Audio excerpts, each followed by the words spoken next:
नमोस्तु सर्वेभ्यः संस्कृतप्रियेभ्यः संस्कृतपाठशालायाः अभिनवायां कक्षायां समेषां स्वागतं करोमि। अहं नारायणदत्तमिश्रः।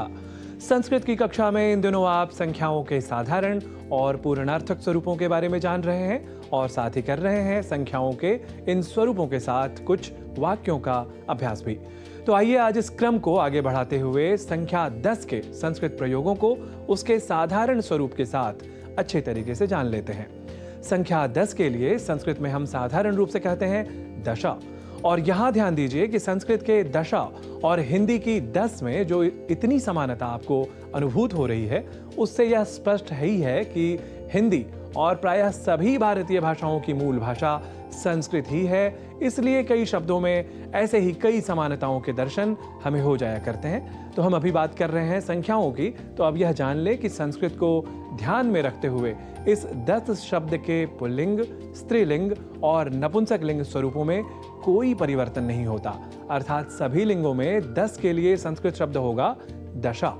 यहाँ यह स्मरण रख लें कि संख्या 1 हमेशा एकवचन में होता है, जबकि संख्या 2 का हमेशा द्विवचन में ही प्रयोग होता है, जबकि संख्या 3 और उसके बाद की अन्य संख्याएं सामान्य रूप से बहुवचन में ही प्रयुक्त हुआ करती हैं। हमने सामान्य रूप से इसलिए कहा क्योंकि संख्या 3 के बाद यानी बहुवचन के रूप में समझे जाने वाली ऐसी कई संख्याएं हैं, विशेष रूप से संस्कृत में, जिनका बहुवचन में अतिरिक्त रूप से एक वचन में भी प्रयोग हमें दिख जाया करता है। इस बारे में भी हम आपको यथासमय उन संख्याओं के क्रम के समय बताएंगे। तो अभी हमें यह स्मरण रखना है कि संख्या 3 के बाद की संख्याएं साधारण रूप से बहुवचन में ही प्रयुक्त हुआ करती हैं।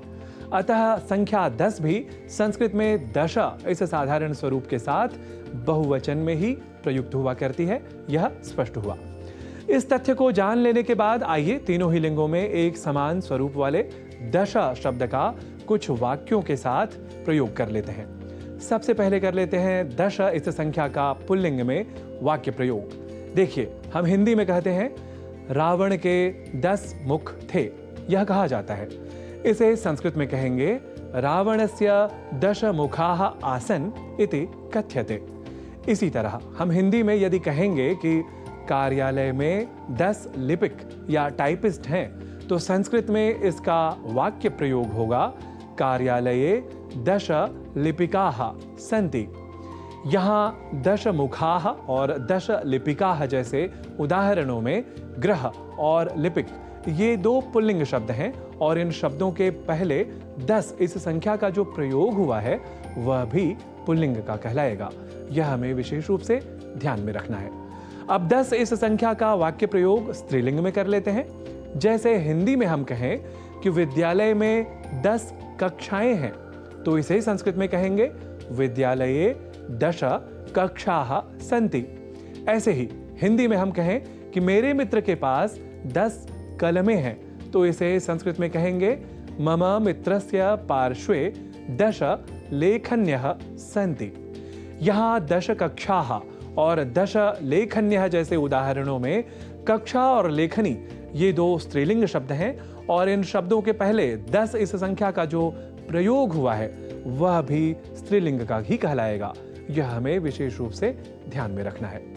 अब 10 इस संख्या का वाक्य प्रयोग नपुंसक लिंग में हम कुछ यूं कर सकते हैं। उस दुकान में अभी 10 रत्न ही बचे हैं।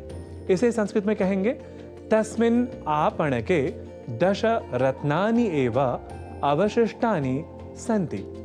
अब बढ़ते हैं अगले वाक्य प्रयोग की ओर। उस लेखक की 10 पुस्तकें मेरे पास हैं। इसे संस्कृत में कहेंगे तस्य लेखकस्य 10 पुस्तकानि मम पार्श्वे सन्ति। यहाँ 10 रत्नानि और 10 पुस्तकानि जैसे उदाहरणों में रत्न और पुस्तक ये 2 नपुंसक लिंग शब्द हैं और इन शब्दों के पहले 10 इस संख्या का जो प्रयोग हुआ है वह भी नपुंसक लिंग का ही कहलाएगा। यह हमें विशेष रूप से ध्यान में रखना है। तो आज आप सभी संख्या 10 के साधारण संस्कृत स्वरूप से हुए परिचित। अब संस्कृत पाठशाला की अगली कक्षा में जानेंगे संख्या 10 के ही पूर्णार्थक शब्दों के संस्कृत स्वरूपों के बारे में। तब तक के लिए मुझे दीजिए अनुमति। नमो नमः।